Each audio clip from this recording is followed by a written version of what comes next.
To all who come to this happy place, Welcome. welcome. Well, come in.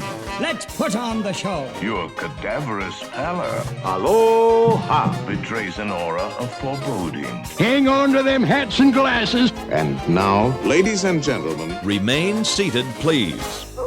Permanecer sentados, por favor.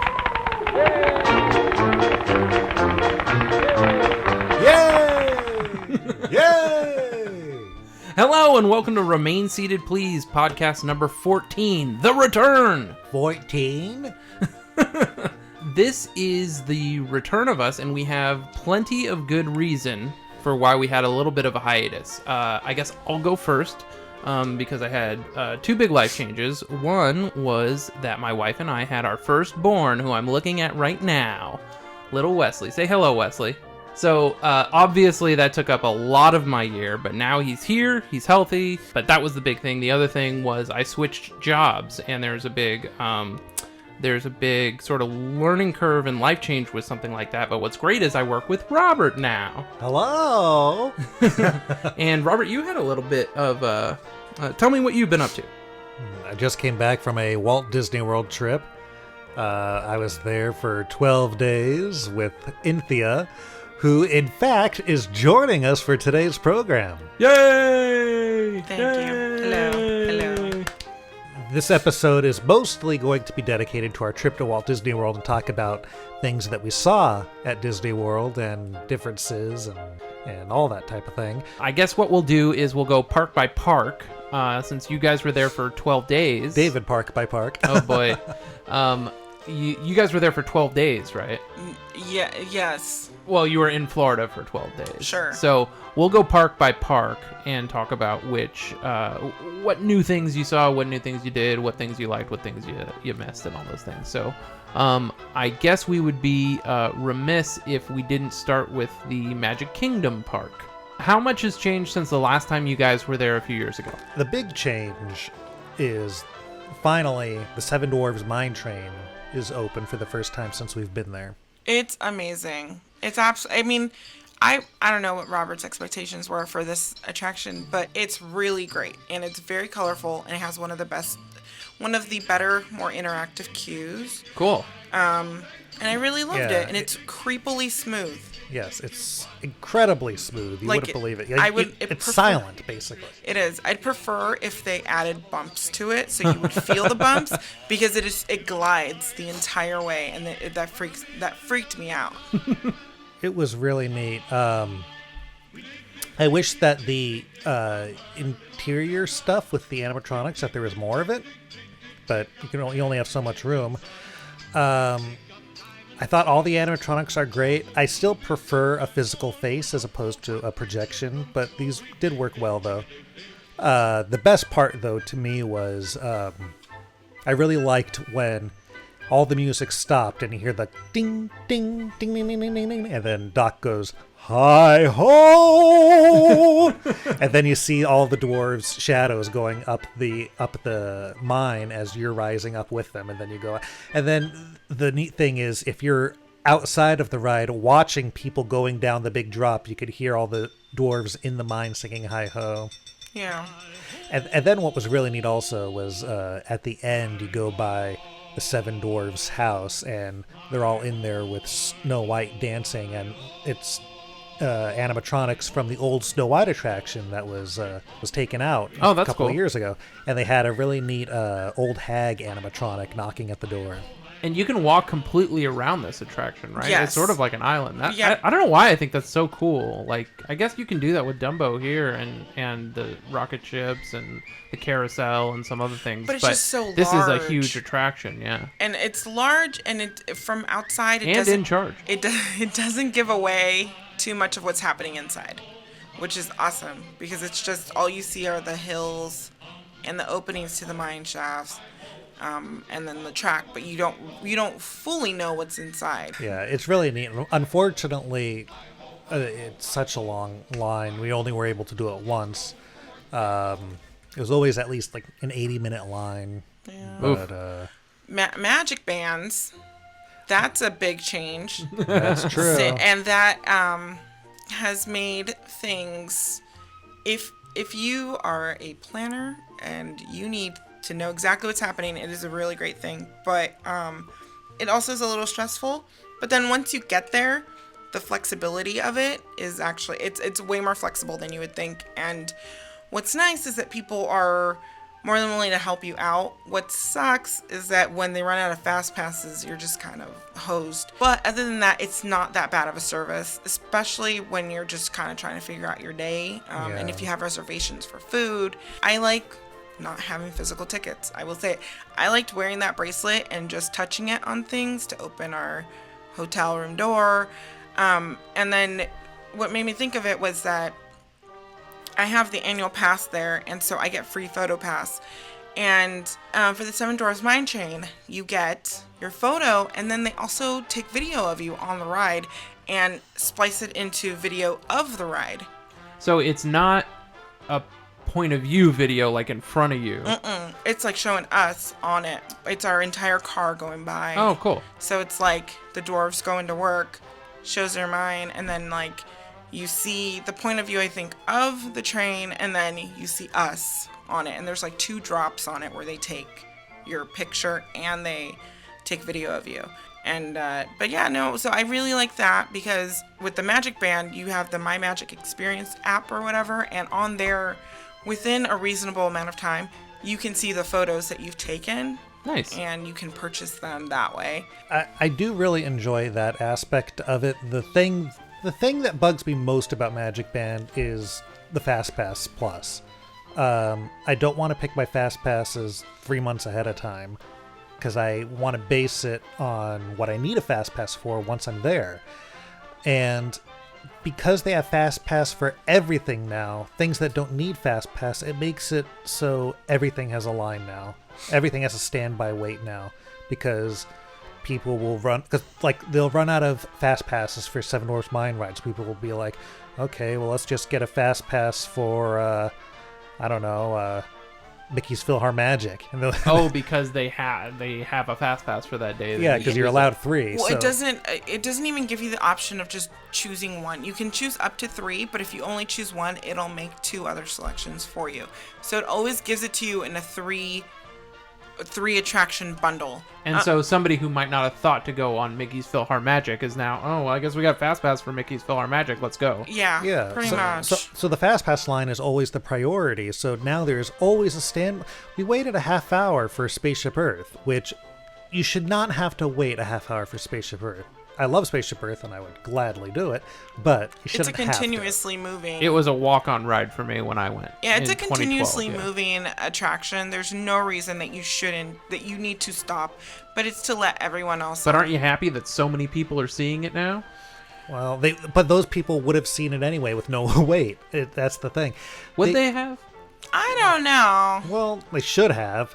I think my one takeaway from the FastPass situation is that it should be a hybrid of the Magic Band technology, which I think is fabulous, and the old FastPass distribution system.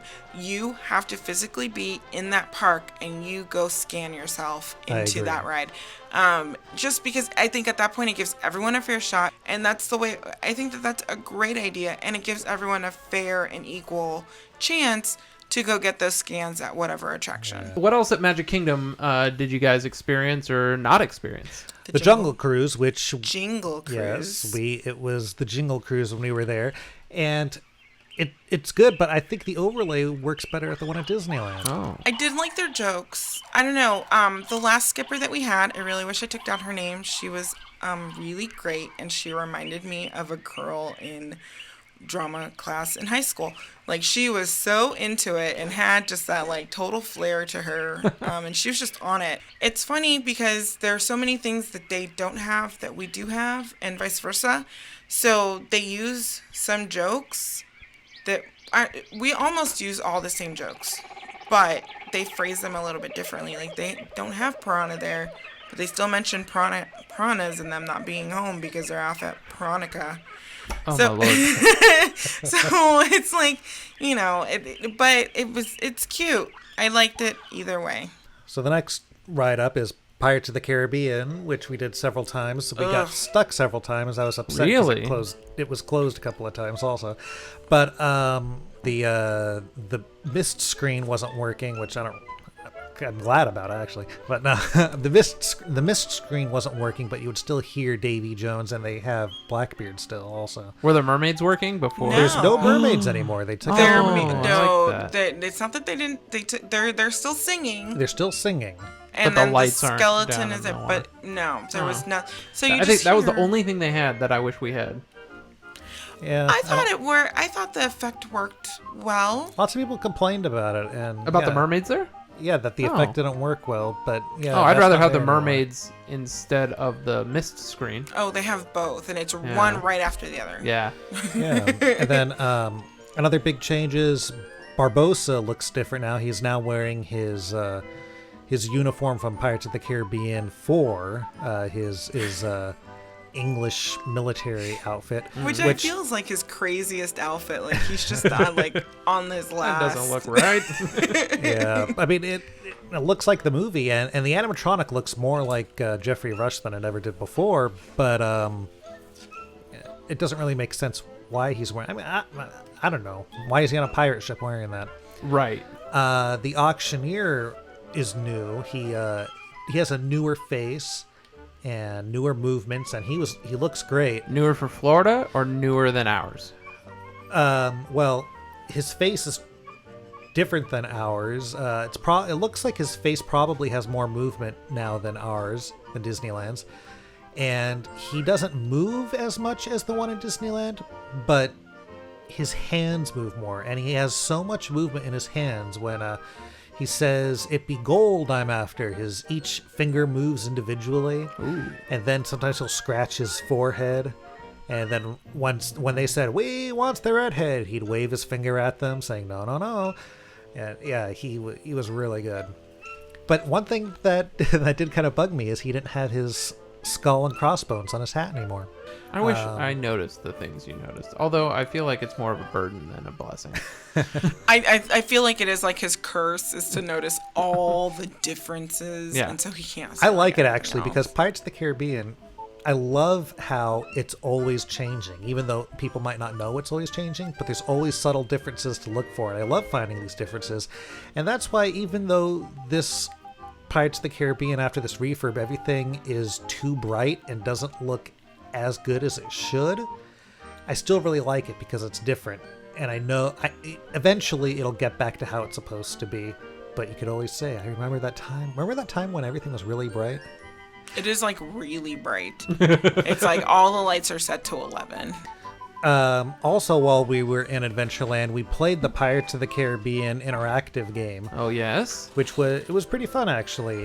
You go around Adventureland and you put your magic band up to these different things, and things happen. Like there's a tiki mask and Barbossa's on the other side, or there's an explosion where a boat flips over and there's treasure in there, and yeah, it was really fun. My favorite one was not just because Mark was the voice of this one, Our but- buddy Mark Silverman. yes, but when you go to a helmet, you put your magic band on it, and there's always been these cannons on top of the Pirates of the Caribbean building, and they actually fire now when you do this Oh, very nice.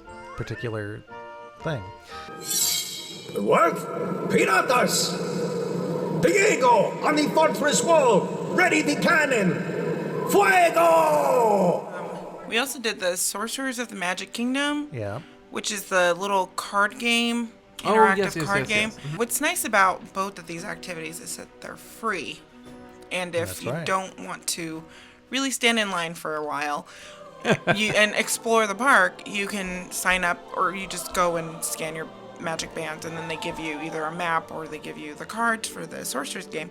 And then the cards are neat in themselves that they have all this artwork on them, and they have all the characters. So we had like Quasimodo, and we had Thumper, Bambi, Neat. just all that stuff. So we did get to do that. We did that for a little bit. Yeah, then so next we have Splash Mountain, which I love Splash Mountain. I think I prefer the Disneyland version, but I love this version too. You can sit next to each other. Yeah, you can sit next to each other. We did Big Thunder, which they didn't let us go through the part of the queue where you get to do the mining explosions and stuff. Oh. So we kind of missed out on that. We were only able to do it once. Visually, I think I like it better at Disney World, but the ride feels better in California. And then we have the Haunted Mansion, which I love. I love the Haunted Mansion there. I still love the interactive queue. I know lots of people don't like it so much, that it's too whimsical and cartoony, but I like it a lot. It's great. How is their mansion? Mansion's great. I love all the different scenes. The library, the room with all the stairs, the blinking wallpaper. I'm still not crazy about the hitchhiking ghosts in the mirror. That projection thing where they throw your head around and all that? The interactive thing. I like the physical one sitting next to you better. Every time we'd get them, they were kind of floating outside of they were floating next to us instead of with us. But I kept getting picked on every time, so I got my head blown up twice and my head switched, but I still find that... You got a beard? I got a beard. I look great with a beard. So, yeah, but it's still, you know... Yeah, Haunted Mansion's great there. It's very hard for me to say which one's better between that one and Disneyland. They're both pretty equal. I do like the stretching room audio at Disney World. Yeah, that's great. I like how it sounds like the ghost house is going around you, and you can hear the creaks of the walls as it's expanding, and you can hear like the wind. I really like that. It was super creepy to be in there and hear it, and I wish that ours creaked more. We had those kind of that kind of audio. Yeah, I wish that audio was there too. The only problem with the stretching room at Disney World is you can't see the guy hanging up there very well, and it's so fast. It's like one tiny little lightning strike, and that's all you get to see of him. Where at Disneyland, you really kind of get to linger on it. That's a little morbid, but we saw the Country Bear Jamboree, and that is looking as good as it can be, considering we have none, and they've shortened it over there, and they've done all whatever. Oh, they shortened it. They did a few years ago. They shortened it. But everyone got new fur, and they're there, and they make everyone happy. And if you don't like them, there's something wrong with you. We did go to the Mickey's Very Merry Christmas Party, and that was a hard ticket event, and it's very nice. It's just, the main thing is, like, you're not there to really ride rides. You're there to see their show and their fireworks and their parade. And those are all so well done. And they're great. However, the highlight of our night was meeting Big Al. And we were walking, and he was there. And we were talking to our friends. And then next thing you knew, there was just, like, little clouds shaped in our shape. And we were running towards Big Al, and we got our photo. And yeah, that was fun. We did Winnie the Pooh. Winnie the Pooh is great as always. Same as here? No, it's different. It's more of a story. So you're actually in the story. Oh, I do remember that so one. So you go through like the pages and all that stuff. And I love like Owl's House. It's different. I like it a little bit more over there just because it feels more like a dark ride. Yeah. Robert enjoys it here a little bit more. No. I enjoy the Disney World one more. I just think that people give the one at Disneyland a hard time when it's still a really great still attraction. Good. Carousel of Progress we did. I love the Carousel of Progress. We tried to do it a second time, but it broke down. It didn't seem to be working. Carousel of Progress. I love everything about it. Is there anything else that we did at the Magic Kingdom? I'm sure that there is. There has to have been. This just sounds like such a short list. We watched the Main Street Electrical Parade. That's right. We saw the Main Street Electrical Parade. We ate at Pecos Bill's. Let me tell you about Pecos Bill. Pecos Bill's. Here's Inthia with the report on Pecos Bill's. Here's what? My food. What? Don't stay away. I was told to stay away. Don't stay away. First of all, I'm fairly certain that they don't fully understand what a burrito is. Awesome. It's just a giant taco. So we went in, and they have a whole new menu that they debuted, which I guess that they switched their menus with the Tortuga place. We went in and we got their spicy beef burrito, but it's really just a giant taco. And then they have a like condiments bar, so you can they have unlimited guacamole. Whoa. Is it good guacamole? They don't, well, It's not bad. it's not the best guacamole, but it's unlimited, so that's what really makes it beautiful. Yeah. And then unlimited cheese. Wow. And then- Unlimited salsa. But yeah, so I thought that was really cool. We ate a delicious taquerito that I highly recommend. Before we finish Magic Kingdom, let's quickly talk about the Christmas party. Mickey's Very Merry Christmas Party, hard ticket event, and they have a Christmas parade, which is actually loads of fun, really cute. I had a magical moment. I was very excited. Dancing right in front of me in the parade was Pinocchio and Geppetto. And I stuck my hand out, and Pinocchio shook my hand, and then Geppetto was there to shake my hand. It was very sweet. It was actually a lot more sweet than he made it sound right now. What do you mean? So, and then there's also a castle lighting ceremony, which is like Elsa shows up and gets peer pressured into lighting the castle by her sister. And so then there's also some sort of stage show with Mickey, and they come out and dance to different parts of the Nutcracker, and Mickey essentially does the robot, and it's adorable. Yeah, and they had photo opportunities set up. We missed Sandy Claus, unfortunately. We forgot about him. But we did take a picture with a reindeer and Big Al, as we had mentioned. That's pretty much it that we did for the Christmas party. Yeah. We do want to go back real quick and mention Festival of Fantasy. Festival of Fantasy Parade. Festival of Fantasy is wonderful and amazing and beautiful. It's their new parade, and it's loosely, I think, like steampunk themed, and it has this like beautiful Maleficent that goes down the street, and the floats. And she breathes fire. She does. The floats are great. Like that Pinocchio float was what really impressed me the most, because he comes in on Monstro, and then. Well, I've heard of that monster. He's a whale of a whale. Highly recommend it. With all that, that's the Magic Kingdom. Do you want to move on to Epcot? Yeah, we might as well move on to Epcot. So this is your favorite park of the 4 parks, correct? That's right. Yes. And let's talk about anything new and exciting that you saw, and then we'll talk about your big news. Well, first of all, our biggest piece of news was we rode Spaceship Earth like 5 times. We introduced our friend to Beverly.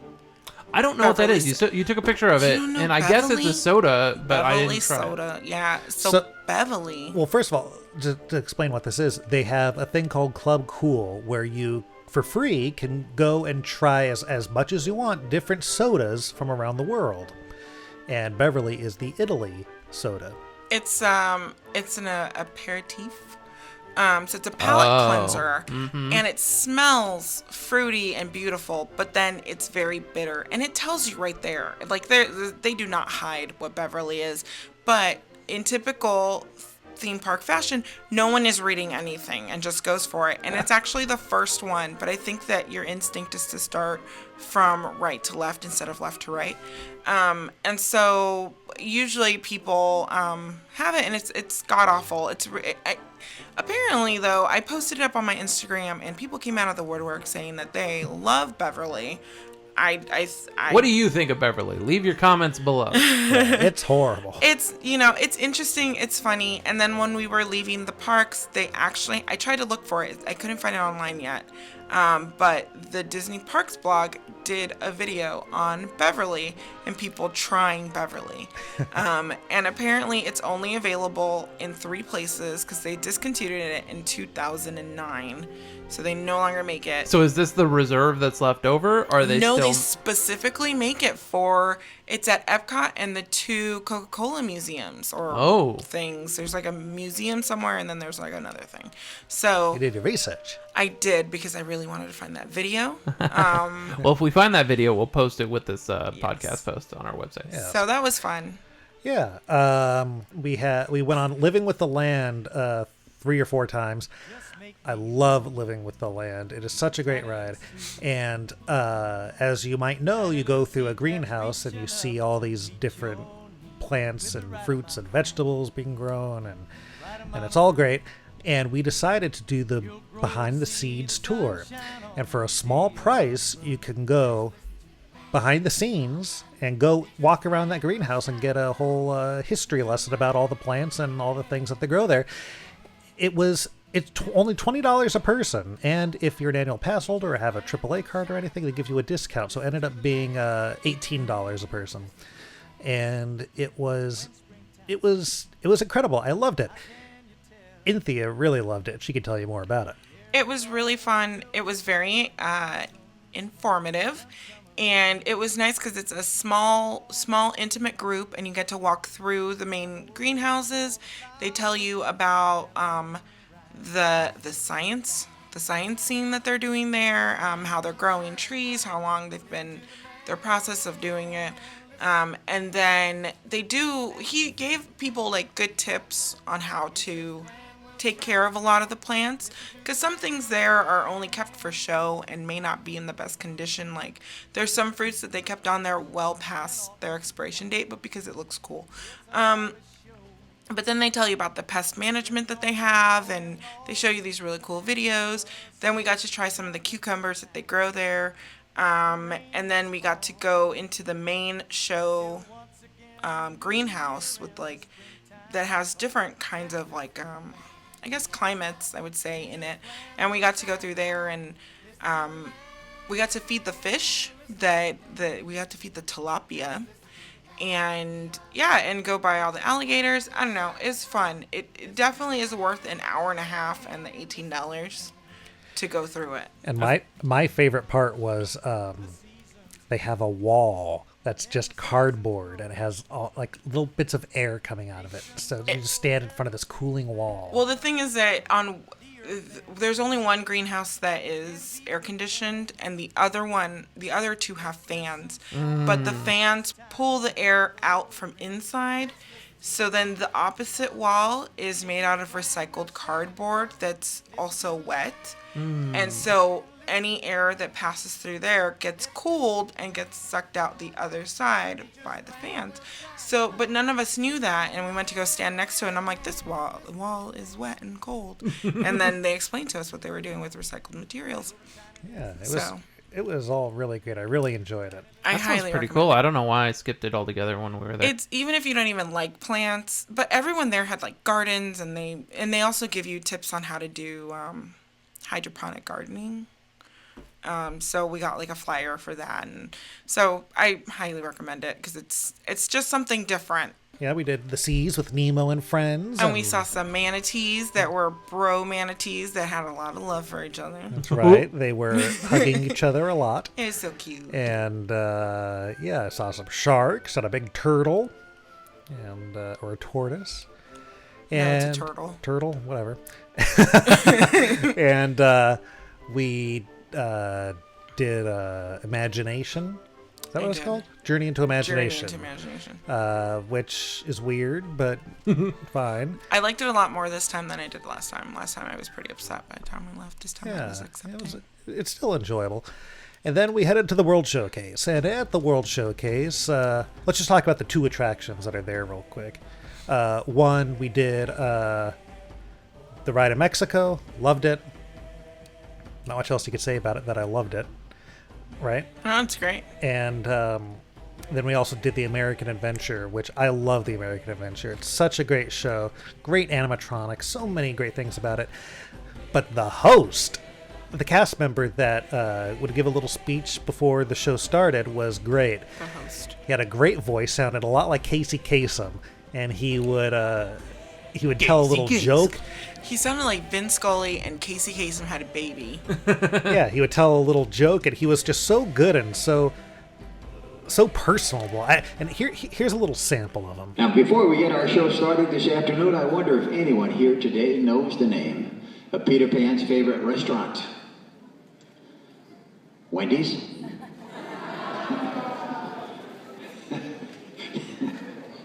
Thank you so much. The show is much, much better.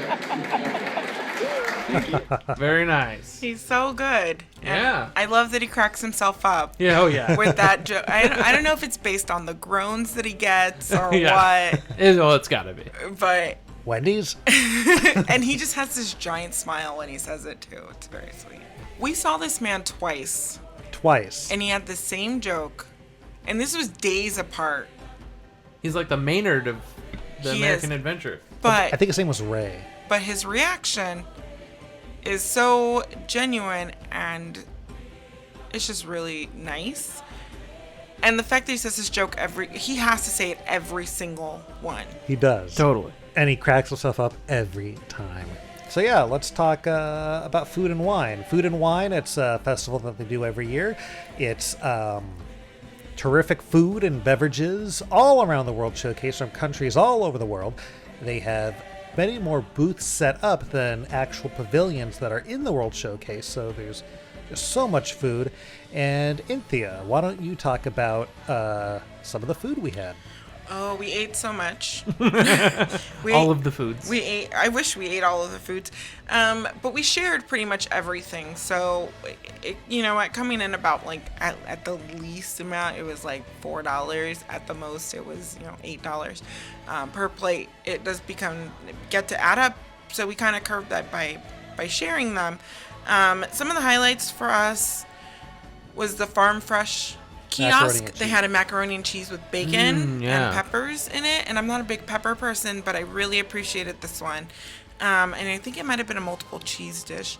My absolute favorite was the sweet corn cheesecake in Mexico.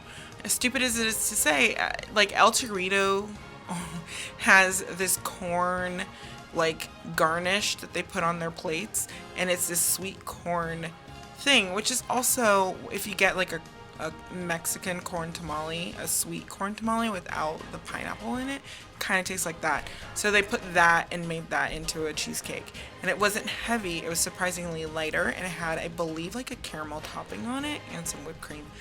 So it was delightful. We also had like the chilaquiles and the shrimp tacos.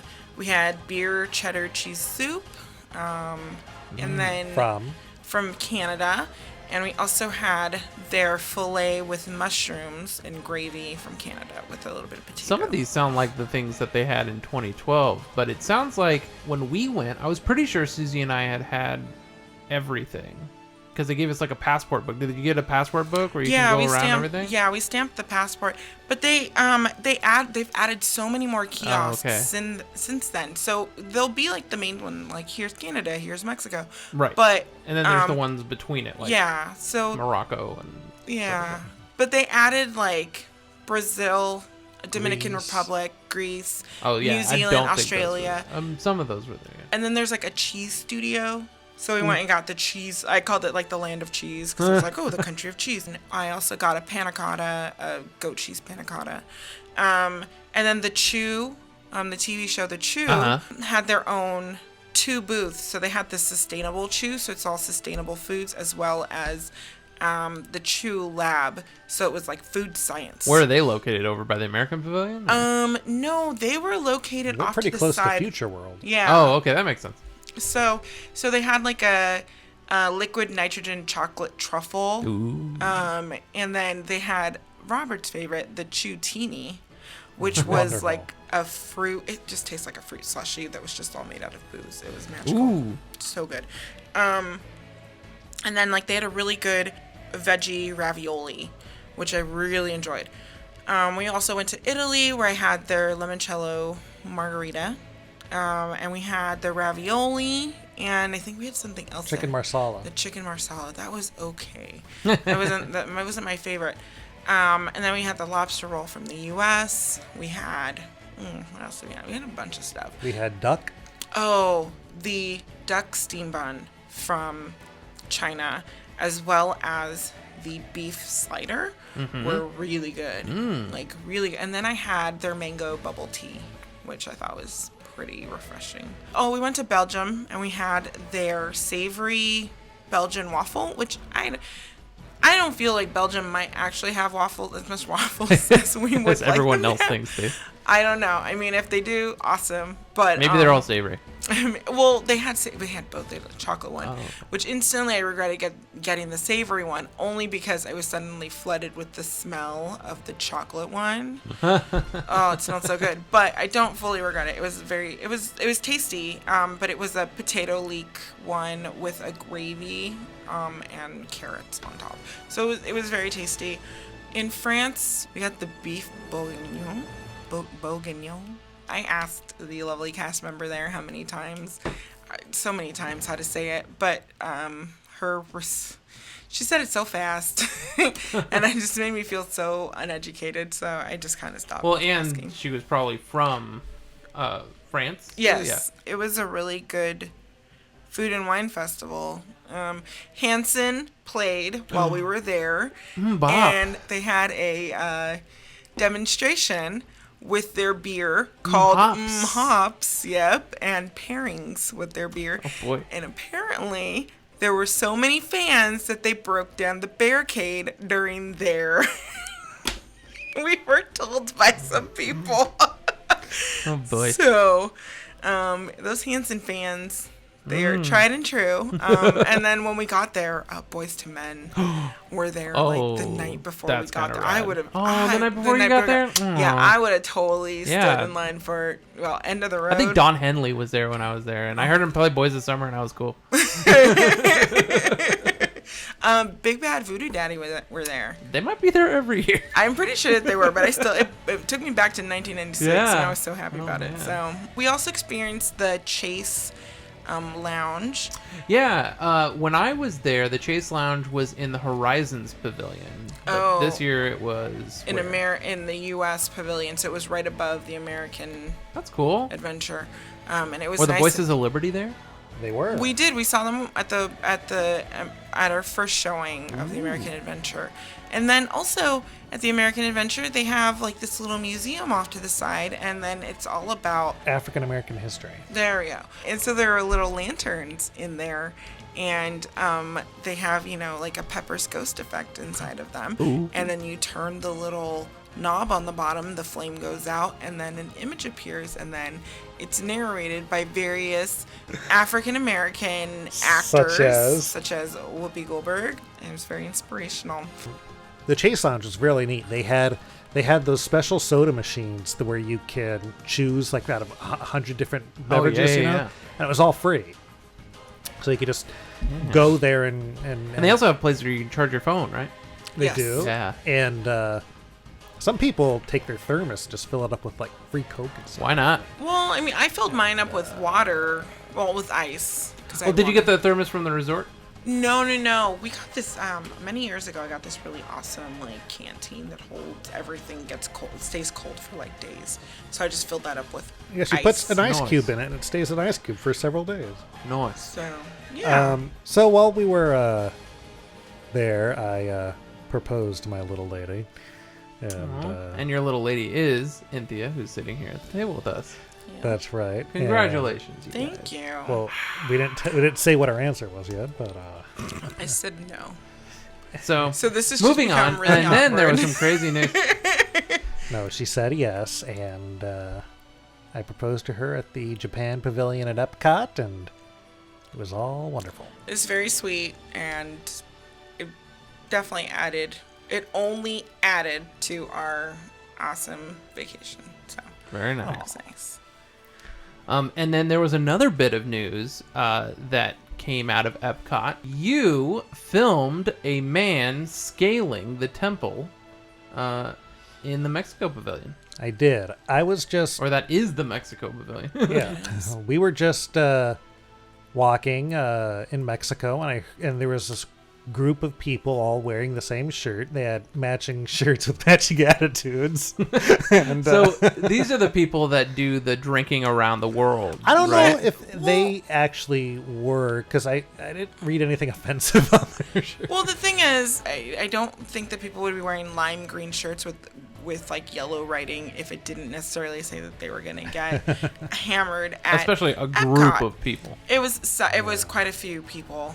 Yeah, so we were there, and I heard a guy say he was he basically declared basically declared that he was going to climb up the pyramid or the temple at the Mexico Pavilion. And I thought, no, there's no way he's going to do that. So we were in Mexico. Inthia is in line getting her cheesecake. Delicious cheesecake. And I got out of line, and I thought, just in case. So I got my phone out, and I saw him. He was on the temple. So I started filming. And he made his way all the way to the top. And I thought he would turn around and like wave his hands in the air or something. But and somebody almost went up with him, right? Well, he made it to the top and went away. And then I saw there was another girl and a guy who were talking about possibly doing it too, and I saw the girl started to climb, but security had come by that point and pulled her down. And then we saw that security, like there was a handful of people that saw this. Most people didn't even realize someone was climbing the temple. And then so security was just standing there waiting for him, and a few minutes later we saw the guy back with his group. So we assumed that he went down the side of the temple and just kind of dodged security. And some people told security, the guy got away. That was him.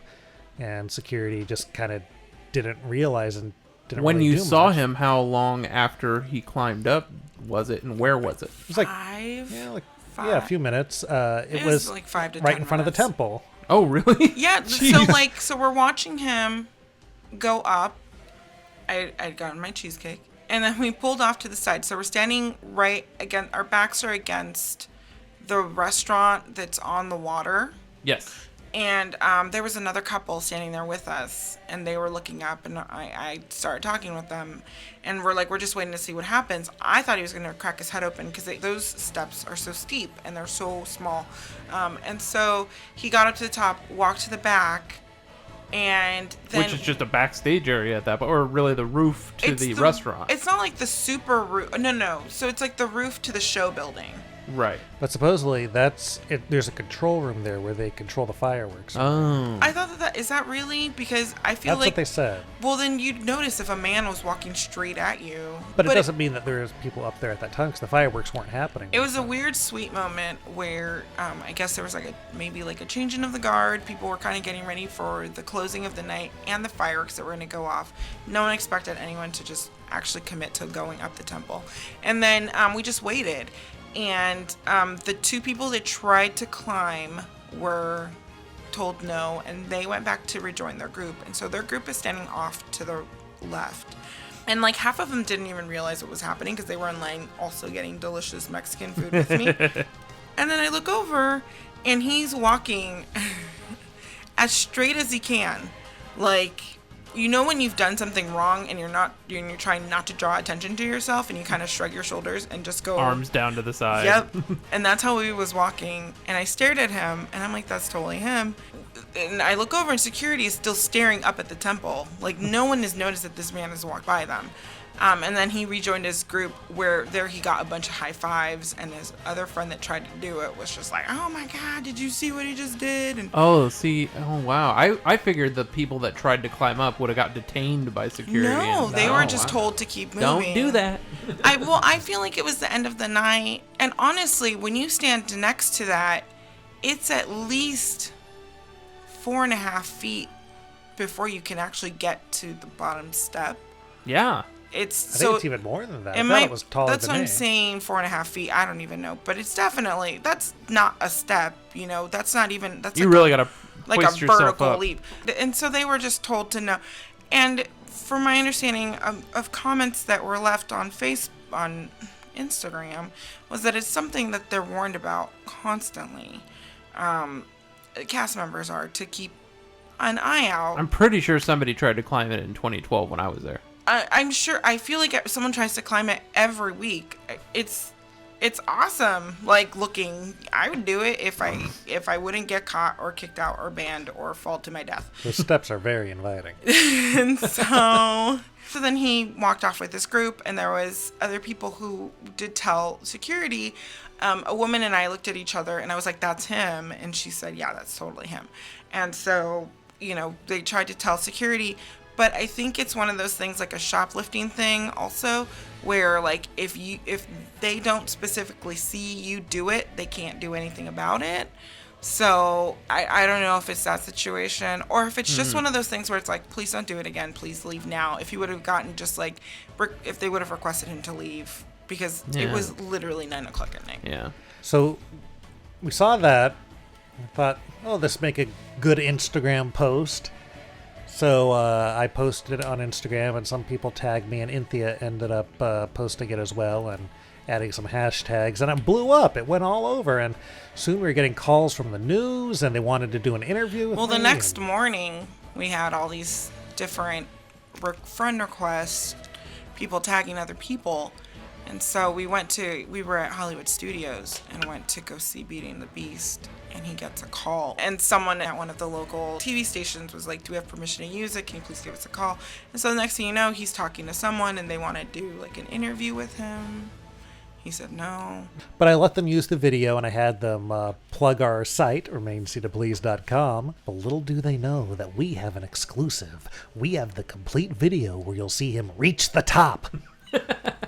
The also exciting walks off to the back and you never see him again. This video got ripped by some kid onto YouTube who watermarked it. Yeah. And from there, that's where it started showing up on different sites. Yeah. And it's only a 15-second into Robert's horror, a vertical video. Well, that was the first thing I told him when he walked in the office. I was like, so you shot a vertical video, huh? Well, that's the worst thing about this, is that I shot it as a vertical video because I was only planning to post it onto Instagram. If I knew it would be on televisions and on the news, I would have put some more production value into that thing. I hope he's not monetizing this video. Let me see. Then the same night, so it's 24 hours after this gentleman has scaled the top, the person that Robert spoke to said, just watch for the 11 o'clock news, it'll be there. And it's the first thing that they mention on the 11 o'clock news. There it is, the 2-minute segment with the super ultra dramatic reading of my super sarcastic tweet. This man is going to ruin Epcot for everyone.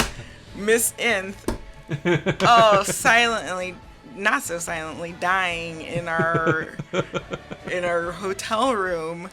Because it's just so dramatic, but they say this isn't the first time this has happened.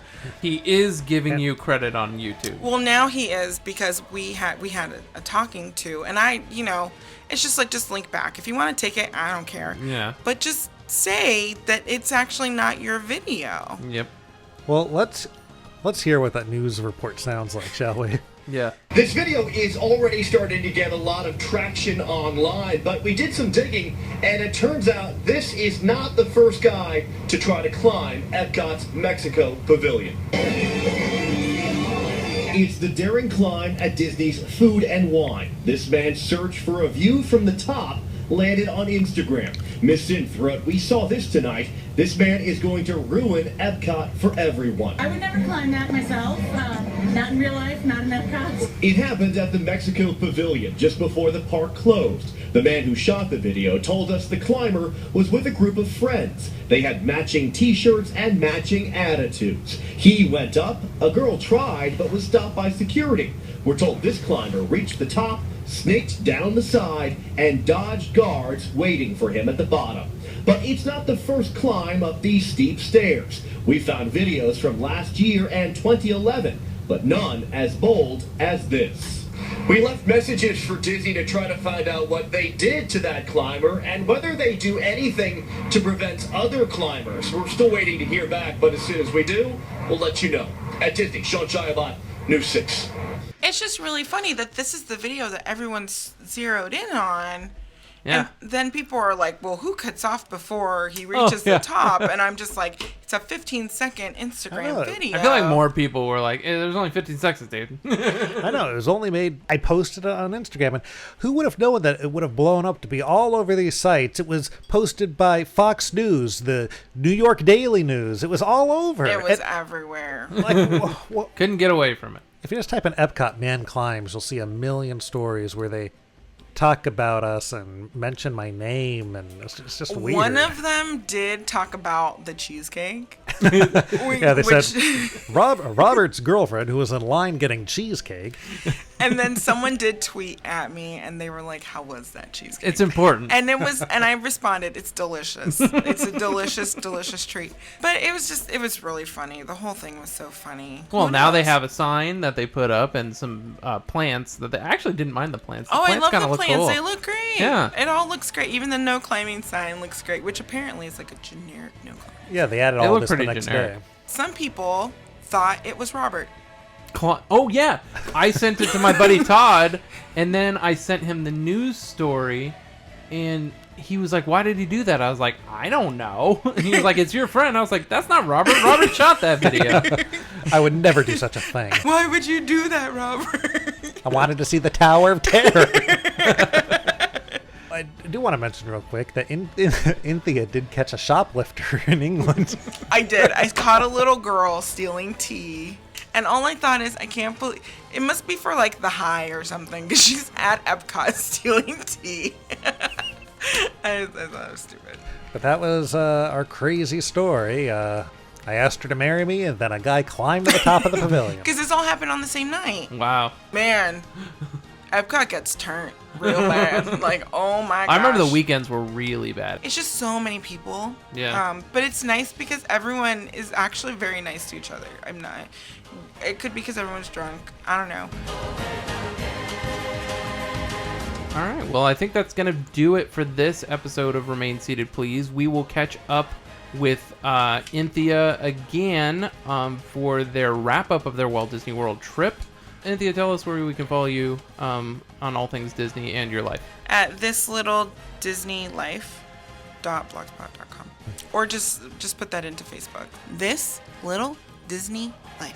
This Little Disney Life. You can follow us at Remain Seated Please on Facebook. We're Remain Seated Pulse on Twitter. And Remain Seated Please on Instagram. Follow me on Instagram at Robbie431. That's Robbie with a Y. We'll be back next time with a wrap-up of Walt Disney World, where we talk about Disney's Hollywood Studios and Disney's Animal Kingdom. And I just wanted to thank a couple people before we wrapped up this podcast. One is, I'm assuming, an anonymous donor to the website.